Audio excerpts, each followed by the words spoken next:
کہانی 100 لفظوں کی میں آج ہم اپنے اعمال کا جائزہ لیں گے۔ کہانی سننے سے پہلے ہمارے چینل کو سبسکرائب کیجیے اور اگر آپ کو کہانی پسند آئے تو پلیز اس کو شیئر کرنا مت بھولیے گا۔ کسی بادشاہ نے اپنے ملک کے سب سے بڑے پینٹر کو حکم دیا کہ ایک فرشتہ اور ایک شیطان کی ایسی تصویر بنائیں جو اس کے دور کی سب سے بہترین ہنرمندانہ اثر کے طور پر باقی رہے۔ پینٹر نے اپنی جستجو کا آغاز کیا۔ وہ اس تلاش میں تھا کہ اسے کوئی ایسا شخص ملے جو واقعی طور پر فرشتہ کہلانے کے لائق ہو۔ چونکہ اصلی فرشتے کو وہ دیکھنے کے قابل نہیں تھا، اسی لیے ایک بہت ہی خوبصورت اور معصوم بچے کو ڈھونڈنے کے بعد اس کی تصویر بنائی۔ جب اس خوبصورت تصویر کو بادشاہ کے سامنے پیش کیا تو بادشاہ اور تمام لوگوں نے اس کی خوبصورتی کا اعتراف کیا اور اس کے فن کی داد دی۔ اس کے بعد پینٹر نے مختلف شہروں کا سفر کیا تاکہ کسی ایسے بندے کو ڈھونڈ سکے جو ایک حقیقی شیطانی چہرے کا مالک ہو۔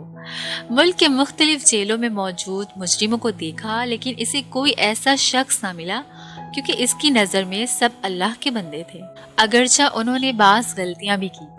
تلاش کرتے کرتے سالوں گزر گیا لیکن اسے کوئی نہ ملا۔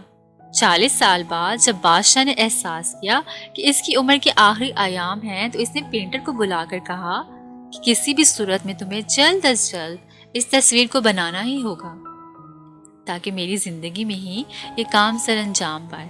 پینٹر نے دوبارہ اپنی جستجو شروع کی اور آخر کار اسے وہ شخص مل گیا جس کی تصویر بنانی تھی۔ ایک مست، بدصورت اور کرہ المنظر مجرم اپنے لمبے لمبے گندے بالوں سمیت کسی مخروبہ میں کھڑا تھا۔ اس کے پاس جا کر درخواست کی کہ ڈھیر سارے پیسوں کے بدلے میں وہ اسے اس بات کی اجازت دے کہ وہ بطور شیطان اس کی تصویر بنا سکیں۔ اس نے پینٹر کی بات قبول کی۔ تصویر بنانے کے وقت پینٹر نے دیکھا کہ وہ شخص رو رہا ہے۔ جب علت جاننے کی کوشش کی تو اس نے بتایا، میں ہی وہ معصوم بچہ ہوں 40 سال پہلے جس کی تم نے فرشتہ والی تصویر بنائی تھی۔ میرے اعمال نے مجھے شیطان بنا دیا۔ سو فرینڈز، اپنی معصومیت کی حفاظت کیجیے، اپنے اعمال سوچ سمجھ کر انجام دیں۔